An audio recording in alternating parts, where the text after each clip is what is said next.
Dnes dôležité víťazstvo. Z pohľadu vývoja hry sa možno nerodilo ľahko. Dostali ste sa síce do vedenia 2-0, ktoré ste si v priebehu druhej 20 minútovky skomplikovali inkasovaným gólom. Čo sa vám v tých momentoch vlastne preháňalo v hlave? Nič, stále sme si išli svoje. Snažili sme sa ísť do brány čo najviac a dať góly. Vôbec nám to nejako neuškodilo alebo čo. Stále sme si hrali svoju hru, snažili sme sa a nakoniec to vyšlo.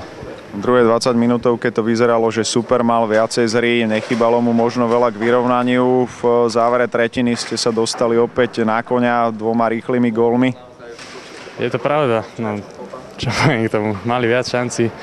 My sme mali trošku v nohách ten ťažký zápas včera s Dlacinou a kondície nám chýbali, odpadol nám aj jeden obranca, tak potom sme už hrali iba na 6 bekov a bolo to cítiť dosť.